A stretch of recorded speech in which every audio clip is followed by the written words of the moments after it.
Well, it is good to have everybody here and welcome Peter as our storyteller and everybody else. We all have stories to tell. And if anything in this process I've learned, we are all storytellers. We all have stories to tell as we move through this journey. So just as many of you might not know, but Maya does live in Brazil. So it was very much accustomed to her as it moves forward. We have many people from different continents joining us. It's great to have you folks here. So as part of our protocols, part of the methodology, what do we call it? As we gather together, as we convene, is to connection before content.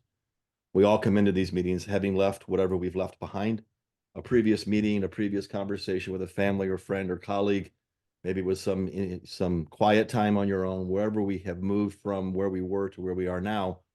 We feel it's important to connect with each other in the small group process. So Maya will be putting us into small groups of 3 to 4.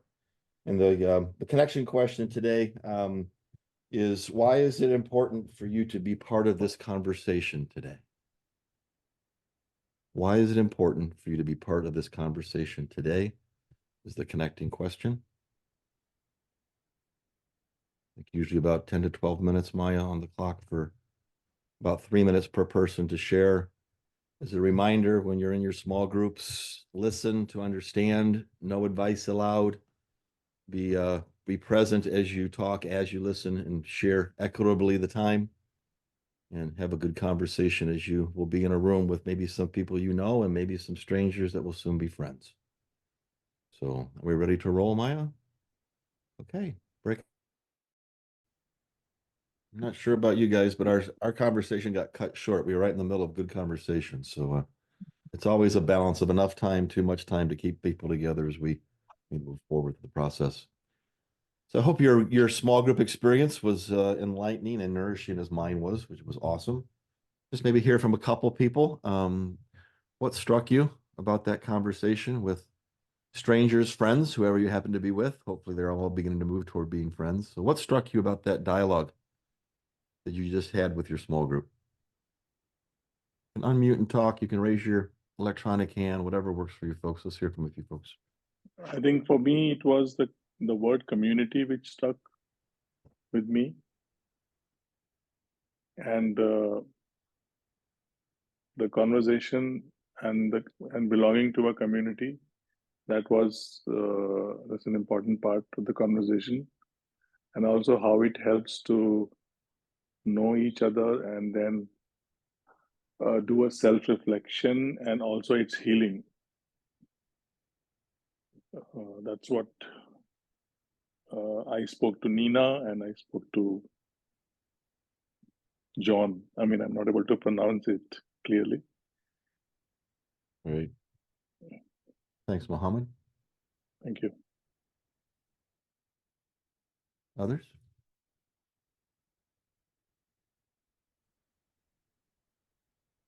There was a lovely synchronicity in our group. Yesterday, I was on a call that was a reunion of some people that been part of a global online event that happened 7 times from 2019 to 2022. And there was somebody who participated in that event. She wasn't on the call, but we were looking at this map that had pictures, and I saw her face. And then today on our call, I got paired with, I'm not seeing her face here. But in any case, so somebody who lives, it's Diane who lives in North Kingston, Rhode Island, where Patty Fish also lives, and whose face I was just looking at yesterday in this completely other context, where we did do the 6 conversations quite a bit that Peter wrote about in his book Community, and in the new book too. So I connected them, by the way. I gave Diane Patty's contact information, and we'll see if they get together. You did something useful for a change. Thank you, Ben. In spite of the comment from the peanut gallery, well, that's a good thing to do as we move forward. So maybe one more. What struck you as you had a dialogue?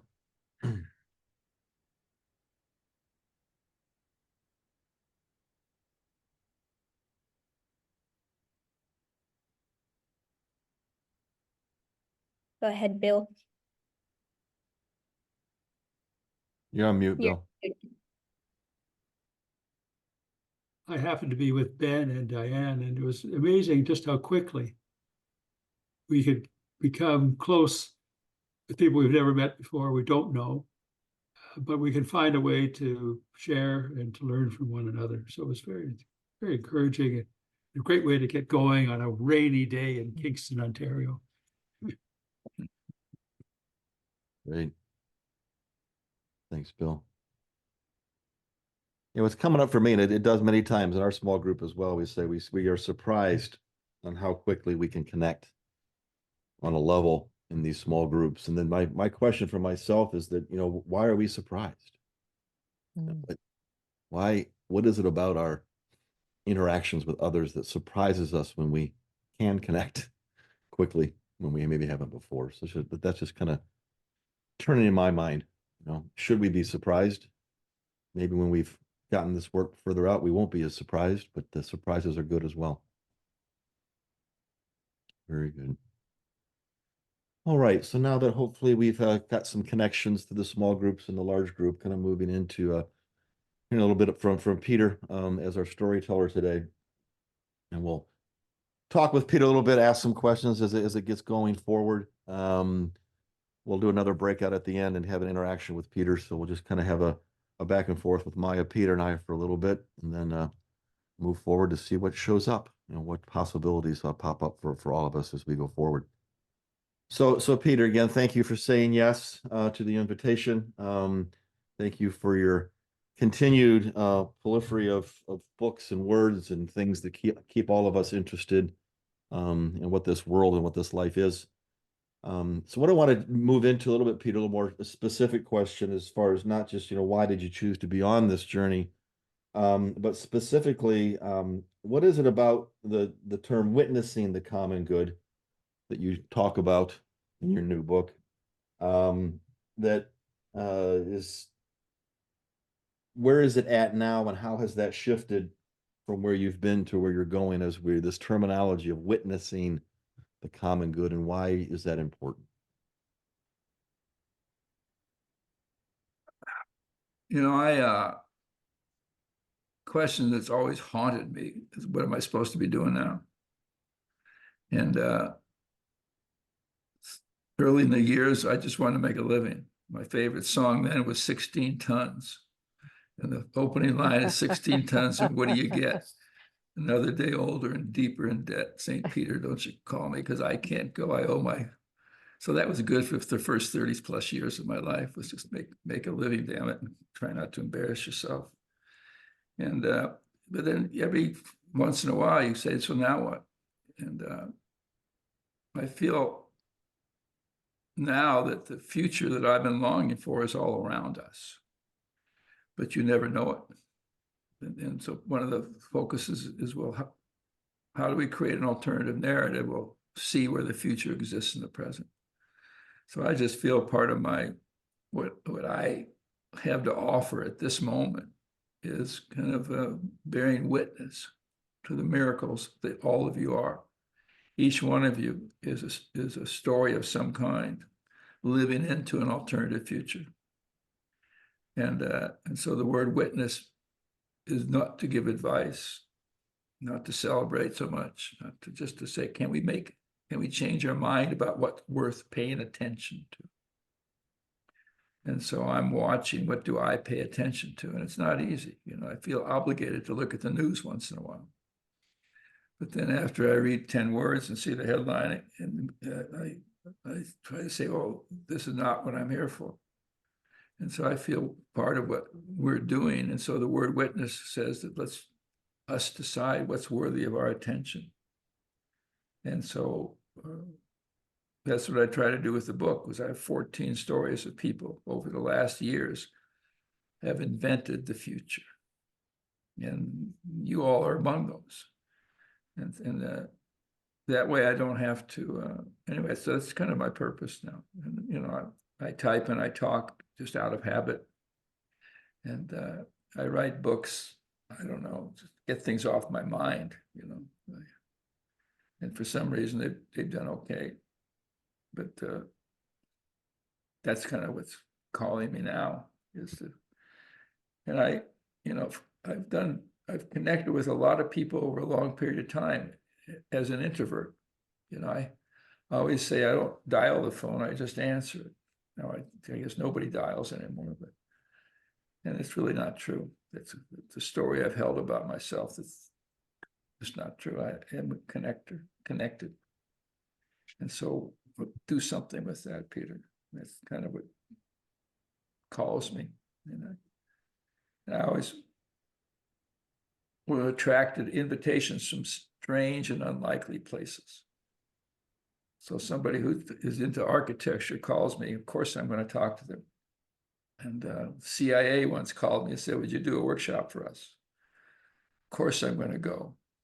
I couldn't tell anybody for 4 years. I signed a non-disclosure agreement. And they did blindfold me on my way into Langley, Virginia. And so I think that's what all of us are withdrawing is invitations from unlikely places. You're looking for people looking for us. And that's who we are. So let me stop there.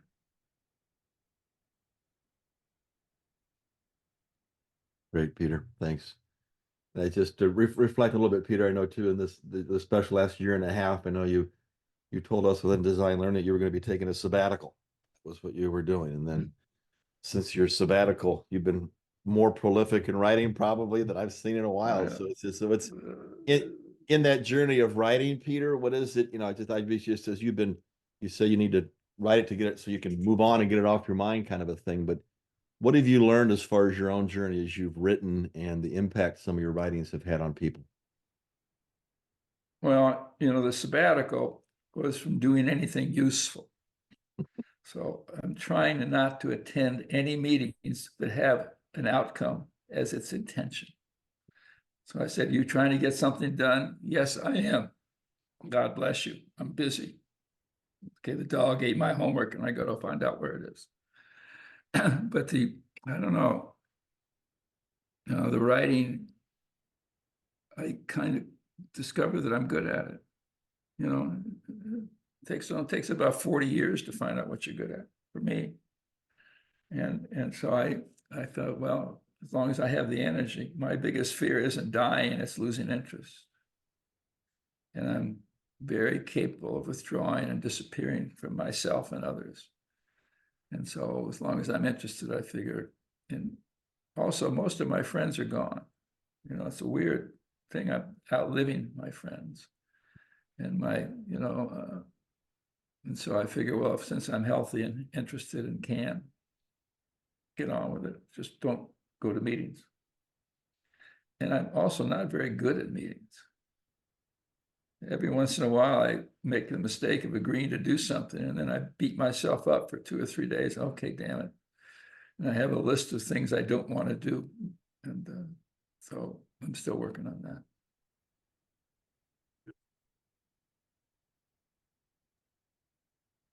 You know, go ahead. One thing you said the other day was that every book is like a tattoo because it marks Transition. it It is, yeah. I asked my daughter why she had tattoos all over her back, and she says each one was a transformation or transition in my life. And so, what book is that? And I can kind of, they're the markers of my life. The first book was my work with Gestalt therapy. And so for the first 25 or 30 years, it was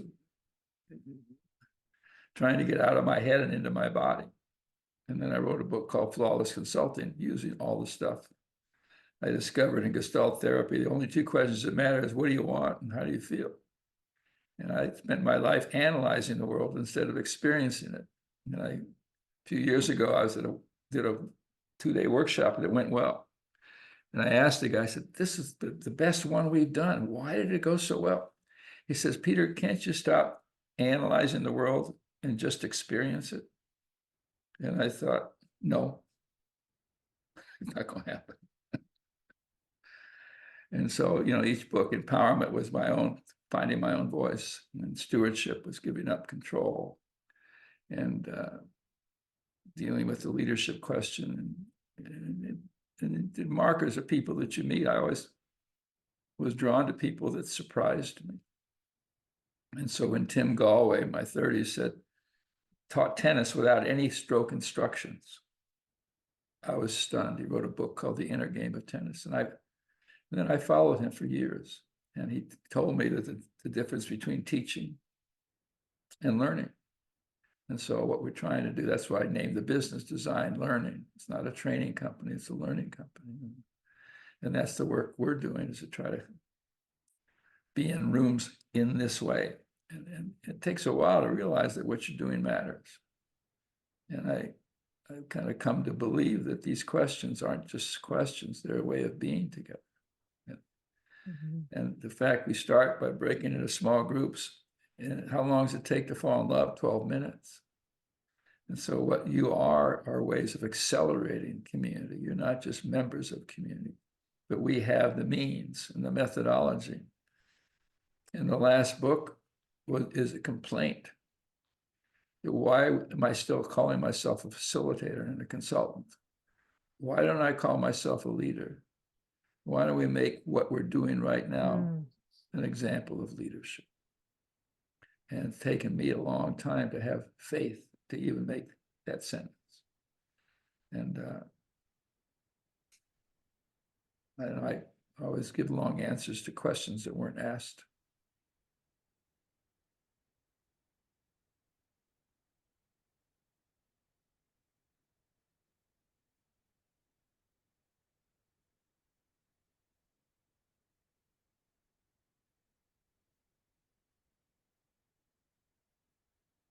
And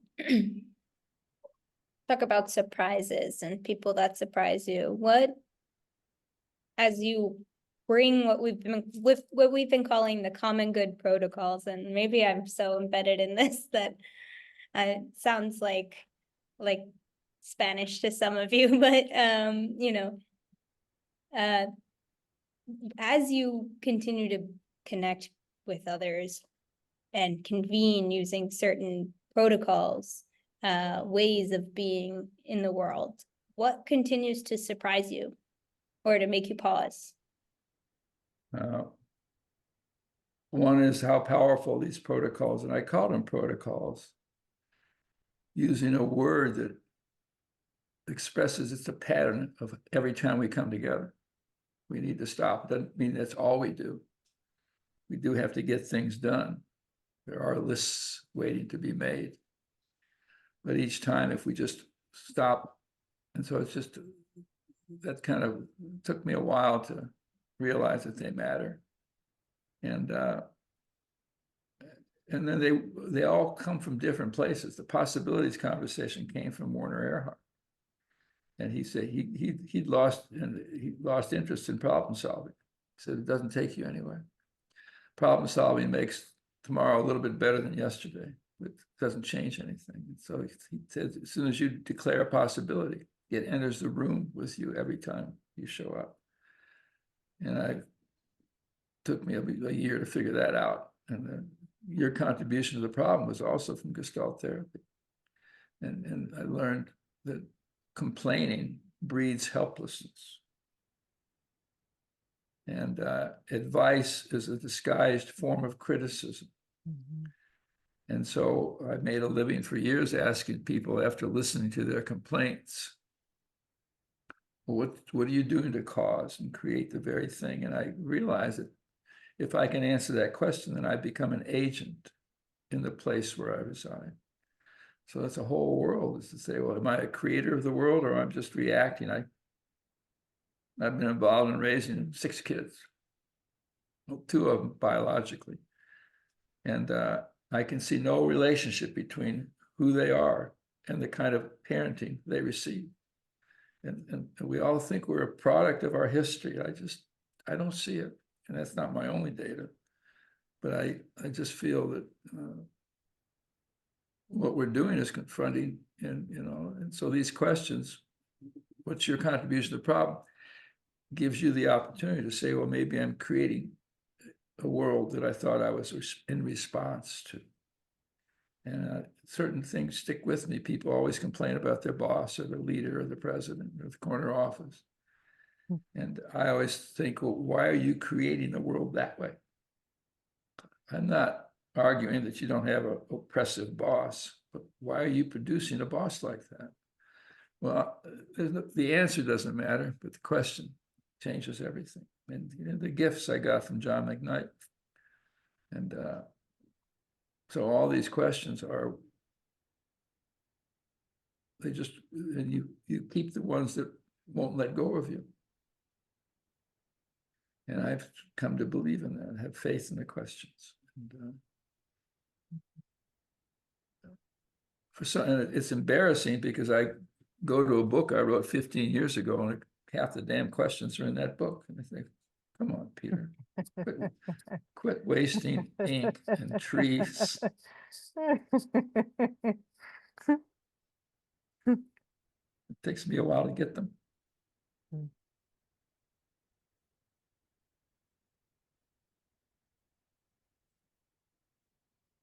The other thing that, I remember being in a group in Cincinnati, and after we came back, what struck you? People said, I felt I've discovered two strangers were my friends. I could connect. How long does it take to fall in love? 12 minutes. And he said, and I realized I feel differently about everybody else in this room just because I, with two other people, got connected. And that's where I realized that small and slow is transformation. And if I can find a place where I belong, then the world shifts, and it's in my view of it. So that to me is what we're up to. It's people want scale, they want speed. If you seek that, and if you're too well funded, nothing's going to change. Anyway, so guide me a little bit, take me somewhere. Great. Thinking of your journey, Peter, that you've been on, and your learnings, your surprises that you've shared, is that looking forward, what excites you, what scares you about moving forward? What scares me is that I will never come to appreciate what I am and what I have at the moment. I have this pathology that wherever I am, I think I should be making the place a little better. And I think, God damn it, Peter, can't you just leave them alone for a change? And what I'm really saying is, can't I just leave myself alone for a change? Suppose I am enough. I mean, you only write about things that you long for. Once you experience something, you can let it go. And I keep writing about the consumer culture that led me to, am I never enough? And so it scares me that will never change. And that I will never just learn to experience my life instead of trying to take it somewhere. And what excites me is the gift of this moment. I think, my God, what does it mean that the 40 of us are together right now? And this is not an accident. And I'm lucky. I do not anymore owe my soul to the company store. It's like I was so poor and so broke for so many years that I actually am so grateful that I don't have to worry about making a living anymore. And if I get into some hyper expensive cure for my disease, I'm already arranging to do something about that. And so I just feel grateful, and still worry a lot. The world, to me, my country is re-entering a period of Nazi America. We're attracted to dictators. And it just scares me, and I try to just bear witness and do what we do. Everything you are doing is an answer to the madness that exists. And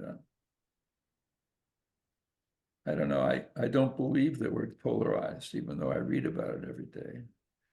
If you couldn't make a living from other people being polarized, we could stop talking about it. And so I feel that all of us are here to experience, create everything you touch. an alternative story to the dominant thing, but it's frightening to me. I always wondered as a Jew, if I'd lived in Nazi Germany in the 30s, would I have had the brains to leave? And now I know the answer to that question, no. Because here I am, you know, and but that, I'm getting used to my age. It's always bothered me. 70 was a nightmare for me. All I could think about is what I wasn't. But now that I'm well beyond that, I think, so what? And, you know, most of my friends can't get up off the floor.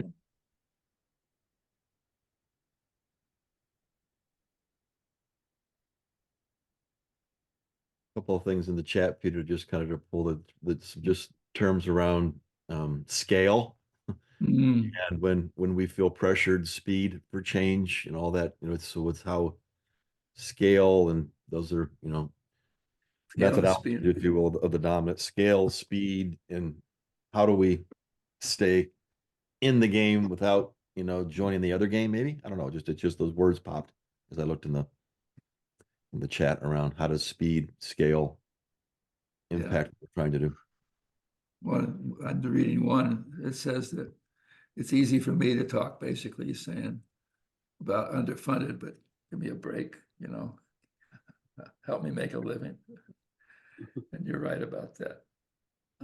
You know, to me, it's not that I'm against speed or scale. It's just that I don't, as soon as you want something to go fast, you suck the life out of it. And so what we represent is depth as an alternative to speed. And I feel the affection towards speed, how convenient life is the biggest obstacle to why we're together, who we are, what we're trying to do. And so I'm just trying to name it as a way of taking its power away. And actually, I think when we go deep, it's much faster than when we try to go fast. And I think what we're doing is accelerating community. And what we do with design learning and what you do in the work you're doing is you help people accelerate what they've had in mind. And 12 minutes with the right question solves something I've been working on for 6 months. And it happens every time. And same with scale. Wow. Scaling deep. I like that. As soon as it's, It was spectacular. It was almost like do I, is People that can, me? no, if people can mute their mics, we're getting some cross chatter, please, folks. Well, maybe it's So not, maybe that what they're saying is the point. We should listen to it. we should listen to what they're saying. That's Yeah, a I sign, don't know. right? As we move.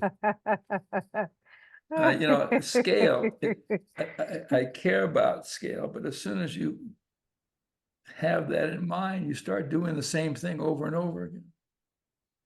And to me, I like the notion of aggregation. Well, let's aggregate. We have 40 voices in this room right now. Well, that's 40 times 40x to anything I'm doing. And so what we can aggregate, but if you talk about scale, you talk about taking something that worked here and making it work there, you've stolen the life out of it. And most places, and people, when they choose scale, they want to kill the founder. You know, well, Founders Limited, you started this business, you started this bank, you started Grameen, you started all that, but you're getting in the way now, you're keeping it from growing. And so growing is destroying the planet, you know, and so I just want to question certain concepts, take away my sense of aliveness. And it seems to me that what we're about is making aliveness first.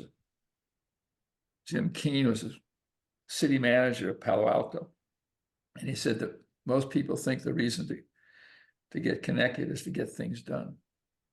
And he said the reason problems exist in the world is to give us an excuse to come together. And maybe the crisis in equity, the crisis in race, the crisis in the climate, it gives us an excuse to come together. And if we come together quickly, then something in the world's going to change. And somebody mentioned Schumacher Center is my hero. Small is Beautiful is around. And it's an amazing place. They started local currency, they started community land trust, they started, and so I just love that idea. And so our job is to get connected is the point, but it's not to overcome loneliness.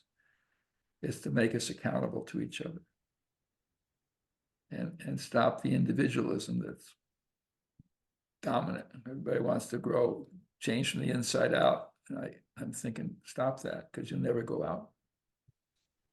And one of the things I mentioned earlier is I'm trying to play with the idea of yoga off the mat.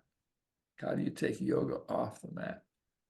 And it seems to me that we have the asanas, the postures, and they're called questions. And what we can do is to make the collective as powerful as the individual and not put one before the other.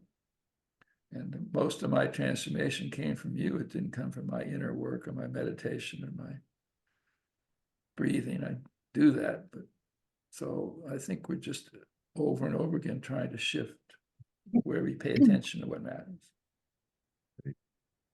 Wonderful. Thank you, Peter. I see, Christine, you have your hand up. We're going to pause on the questions just for a second, because what we want to do as part of the process is go back into our breakouts. And a little bit of a different, this is not one of the powerful questions, but it's a question that we want to utilize today is around when you get together in your small group, what struck you about what you just listened to and heard from the dialogue with Peter and answering some of these questions. We'll come back as the whole group to kind of do more interaction with Peter and the group. But for right now, we'll do 10 minutes in your small groups. And in the small group, share with each other what struck you about this last 15 minutes or so of dialogue, insights from Peter, and then we'll come back and do a harvest and begin to close out. So breakout rooms. Also, people asking questions I'd love to deal with, but we'll do that when we come back. Yep. You know, Ben mentioned that the local movement has gone global, and it has because it focused on being local. And then we found each other. And so you believe in things going global, but you don't get there by targeting that. As soon as you say, how do we make this a movement? You get confused about what's really powerful. You're beginning to think the scale. Everything that goes viral is profoundly superficial. I mean, I love seeing cats do backflips. All right, and dancers who can move their arms and legs in ways that should be illegal. Okay, but they're all 2 minutes. And anyway, let's go small groups. Yes, thank you, Peter. Sorry. No worries. Small group. See you back soon. Let's. Hi, Fanny. Hi, Maya. Hey, how are you? Are we in a different breakout room? No, I think you might have just left the breakout room early because they're all okay. closing now. So everybody will okay. take a couple of seconds. Yeah. How are you? Good. And you? Yeah, thank you so much for the precious gifts that you're giving us. Oh, sure. My pleasure. Flood of beautiful faces. I wonder if there's a way of like refusing to go back to staying in this small room as an act of rebellion. Well, have to talk to Zoom as a choice that no, I'm staying in my breakout room. I don't care what the facilitator. I want to stay there and just invite people over.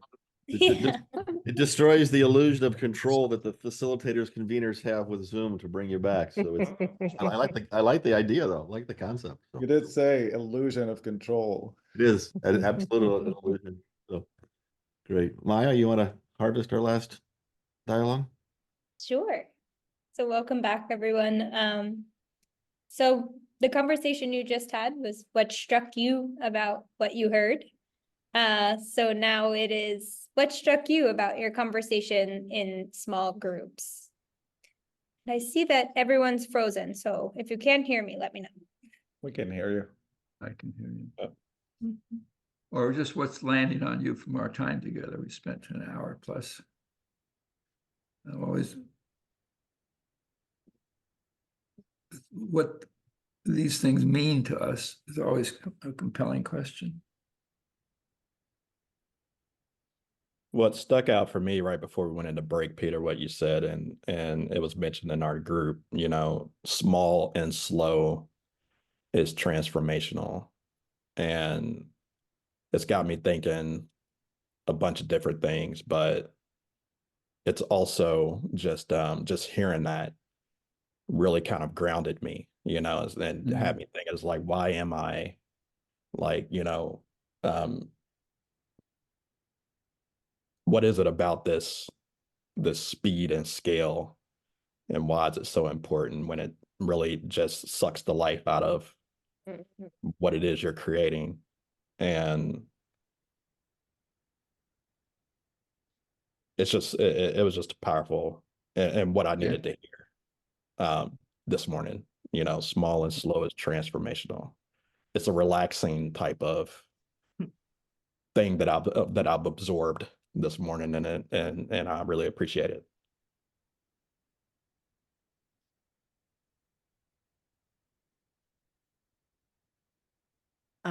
I loved hearing that, Derek. I think when we relaxed is when we can do some good stuff.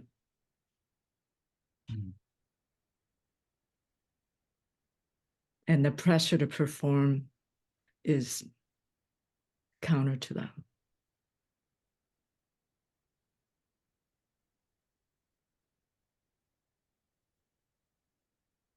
Just build on that, Corey. I was in a group conversation a while ago, and one of the women in the conversation said one of her teachers shared with them.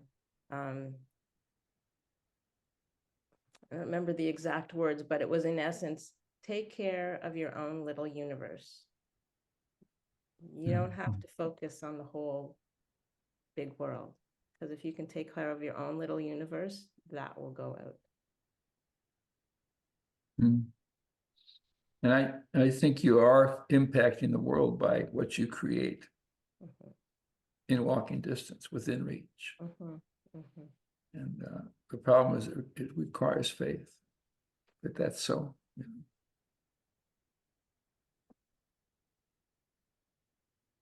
Peter, I think speed and scale also sometimes can be an invitation to lose your integrity. Amen. And to engage in the shortcuts and the political system and organizations that tries to justify things that probably can't be justified. Beautiful. Beautiful. In the name of being practical, right? I don't mind people being practical, but usually it's an expression of the lack of commitment. What you said, beautiful, Greg. Thank you. And it's stunning how easy it is for me to lose my integrity. Yeah.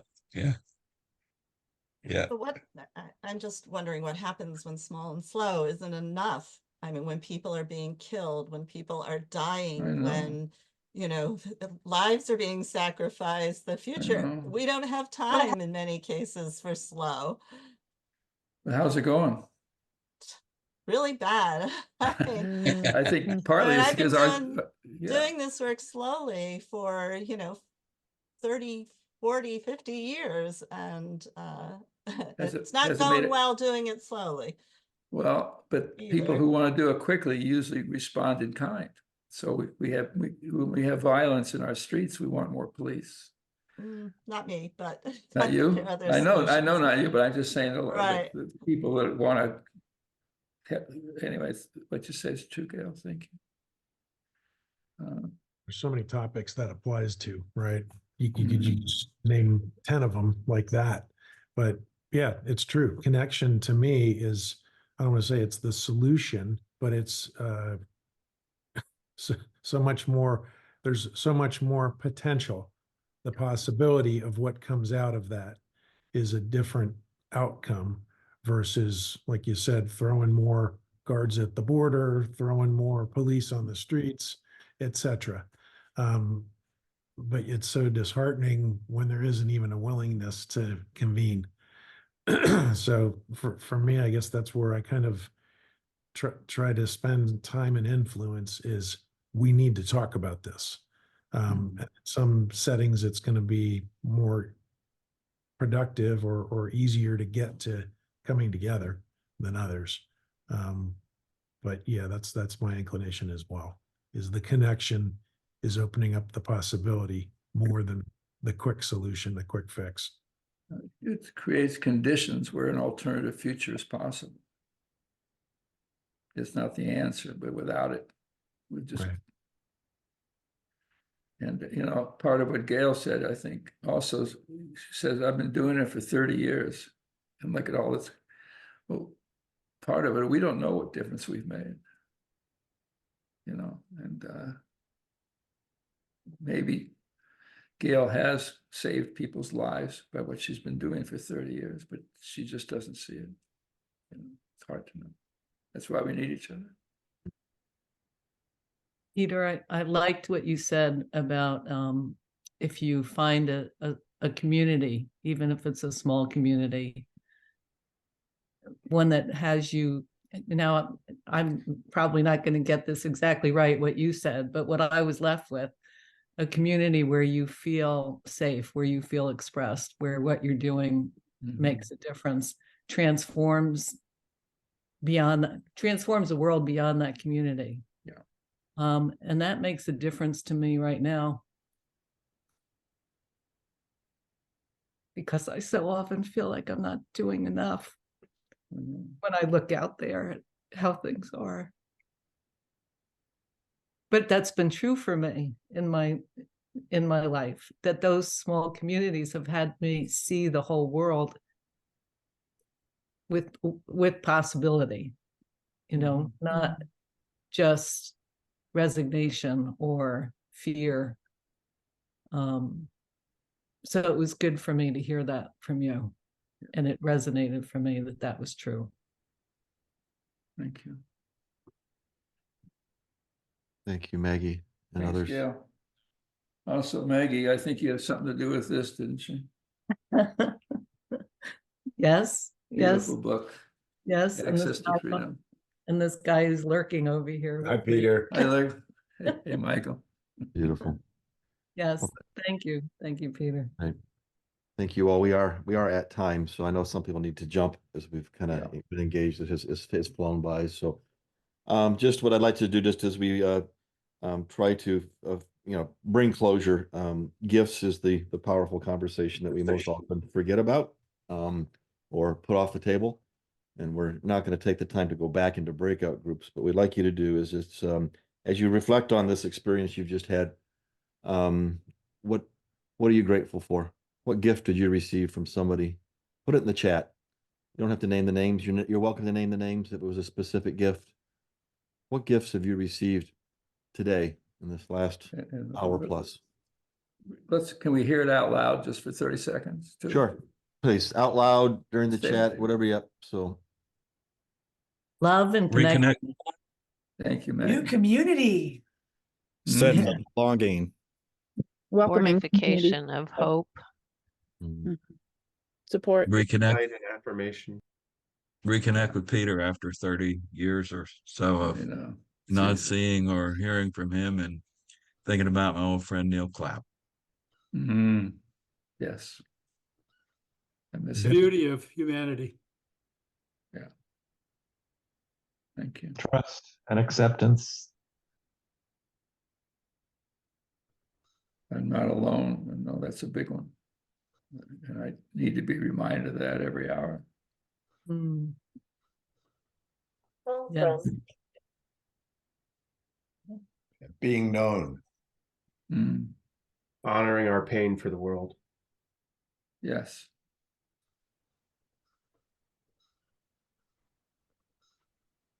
Yeah, Nice. just knowing we're not alone. And we're not crazy, you know. Mm. And And there's And nothing there's wrong with always us. great, I'll take and it. there's always, and there's all those great possibilities out there to pursue. I think answering the question, am I safe? Beautiful. That's what you're doing with your life, Martin, is creating safe spaces for people. And someday you might feel it. You know, that's all of us lead with our wounds. Me too. Beautiful. All right, thank you for the Well, folks, thank you, voices. folks, for your hearts and your time of convening today. My hope for all of you as you leave this is we have built a community in the last hour and several minutes. So if you've connected with somebody you had not connected with before during this time, a new connection, reach out to them. Don't wait for another session next month to hopefully come together, because for me, the opposite of taking it to scale is taking it to individual connection. So reach out to those folks that maybe have moved you today. More dialogue of the wonderful things, because you all are witnessing the common good, because you are all part of accelerating the common good around the world. So thank you all for your energy, your time. Reach out to us if you need anything at all. Marnie does a great job of putting follow-up notes out. All the recordings and things are there. So thank you all, for the first timers, for taking the leap of faith to join us. Thank you all to returners who've taken the leap that this is going to be life-changing, which it is for me. And don't want to say goodbye, but I know we are out of time. So with that, stay connected to each other. Avoid scale if we can, but also know it's a need that we want Jeff, to take to the world. Just say goodbye. See you soon. How about that? I got to find my period in my sentence for sure. So There's a period in there somewhere. thank you all. Thank you all. Bye. Bye. Thank you. Much love. Bye-bye. Bye. Thanks so much. Hi, Louise. Peter, I had a curious question. Sure. You said 12 minutes, Mhm. and I'm curious where you got that number from. It's an amazing number, isn't it? I love it because it's divisible in so many ways. 1, 2, 3, 4, 6, 13. So there's something about it. I don't know. The number, is that what you're thinking, that the word 12 means something? Well, the weird thing, I was listening to a video this morning, and one of the speakers is Amishi Jha, and she's talking about mindfulness, and they did a lot of research on mindfulness and engaging veterans and people and the focus, and she got to the number 12 minutes. They were asking people for 60 minutes, but no one could do it. They asked for 30 minutes and no one could do it. And they figured a lot of the time people got to the 12 minutes, and the 12 minutes was that exact number. Now, I'm gonna put the video in the chat. That's amazing. It's still open. But yeah, it's interesting. When I heard 12 minutes and I was like, whoa. There's no accidents. Good. Yeah. Now we have data to back that up. Sometimes I say 11 or 13, but never again. It's going to be 12. Hopefully the video opens, because it was like a subscription, but that's the person. Yeah. Anyway, you've given us what matters. Thank you. Appreciate it. Have a good day, everyone. Bye, folks. Bye all. Bye-bye. Bye. Guys. All right. Thank you, Peter. Hi, Thank everyone. you. Thank you all, everybody. Bye-bye. Thanks so much. Louise. Yeah. It's hard because you want to spend time with every little postage stamp in front of you. You do. know. If we really believed, we just do small groups, and the hell with. Here's Peter. True. Take care all. Great. Thank you, Thanks Peter. so much, Thank you, everyone. Maria. Have a good weekend. Bye-bye. Have a good one. Have a good weekend, guys. Bye-bye. Yeah.